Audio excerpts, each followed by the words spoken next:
പോളിംഗിന്റെ കണക്കുകൾ വന്നിട്ടുണ്ട്. ബൂത്തുകളിൽ നിന്ന് പൂർണ്ണമായ കണക്കുകൾ ലഭ്യമാവാനുള്ള സമയം ആയിട്ടില്ല എങ്കിലും നിങ്ങൾക്കൊരു ട്രെൻഡ് എന്നുള്ളത് വ്യക്തമായി കാണുമെന്നാണ് ഞാൻ വിചാരിക്കുന്നത്. ഇന്നിപ്പോൾ BJP പ്രസിഡന്റ് വടക്കുംനാഥന് ശേഷം വിശാലാക്ഷി സമേത വിശ്വനാഥനും ഞങ്ങൾക്കൊപ്പം എന്ന് പറയുന്നു. UDF 3-ാം സ്ഥാനത്ത് എന്ന് പറയുന്നു. അതൊരു ആലങ്കാരികമായി പ്രവർത്തകരെ സന്തോഷിപ്പിക്കാൻ പറഞ്ഞതാണോ അതോ അതിൽ വസ്തുതയുണ്ടോ? അല്ല, പ്രവർത്തകരെ പോളിംഗ് കഴിഞ്ഞിട്ട് അമിത ആവേശം കയറ്റിയിട്ട് കാര്യമില്ലല്ലോ. സുരേന്ദ്രനെ പോലുള്ള ഒരു മുതിർന്ന നേതാവിന് അക്കാര്യങ്ങളൊക്കെ അറിയാമല്ലോ. പക്ഷേ അഭിലാഷ്, 10,000-ൽ കുറയാത്ത ഭൂരിപക്ഷത്തിൽ, 5 അക്ക ഭൂരിപക്ഷം, അന്ന് കൃഷ്ണകുമാർ അവസാനം പറഞ്ഞതുപോലെ 5 അക്ക ഭൂരിപക്ഷത്തിൽ BJP ജയിക്കും. കാരണം ഇപ്പോൾ ഈ തെരഞ്ഞെടുപ്പിൽ ഞങ്ങൾ പാലക്കാട് കണ്ട ഒരു പ്രത്യേകത, കഴിഞ്ഞ തവണ കുറച്ച് വോട്ടുകൾ BJPക്ക് ലഭിക്കാമായിരുന്ന ചില വോട്ടുകൾ ചില പോക്കറ്റുകളിൽ നിന്നും പോൾ ചെയ്യാൻ സാധിച്ചില്ല എന്നുള്ള ഒരു വസ്തുത നിലനിൽക്കുമ്പോൾ തന്നെ സരിൻ ഇടതുപക്ഷ സ്ഥാനാർത്ഥിയായി ആദ്യ ദിവസങ്ങളിൽ തന്നെ അദ്ദേഹം പറഞ്ഞല്ലോ,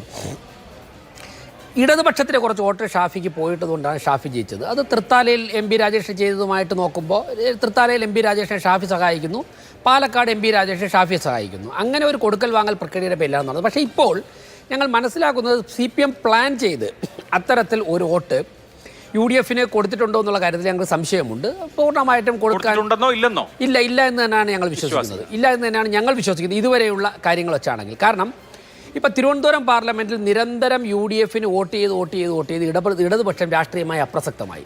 അതുപോലെ പാലക്കാട് 2-3 തവണ BJP ജയിക്കാതിരിക്കാൻ വേണ്ടി UDFന് വോട്ട് ചെയ്ത് പാലക്കാട് CPMൻ്റെ രാഷ്ട്രീയം ഏകദേശം അവസാനിച്ച മട്ടാണ്.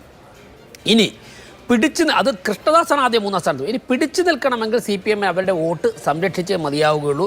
ഇപ്പോൾ ചിഹ്നം പോലും കൊടുക്കാൻ പറ്റാത്തൊരു സാഹചര്യം എത്തിയിട്ടുണ്ട്. അതുകൊണ്ട് തന്നെ CPM അത്തരത്തിലുള്ള കടുങ്കൈ ഇപ്പോൾ ചെയ്തിട്ടില്ല എന്നാണ് ഞങ്ങൾക്ക് മനസ്സിലായിട്ടുള്ളത്. ഇനി അഥവാ അവർ ചെയ്താലും ഒരു 5,000 വോട്ട് അവർ അപ്പുറത്ത് കൊടുത്താൽ പോലും അതിനെ കടക്കുവാനുള്ള ആത്മവിശ്വാസവും പ്രവർത്തനവും ഞങ്ങൾ നടത്തിയിട്ടുണ്ട്.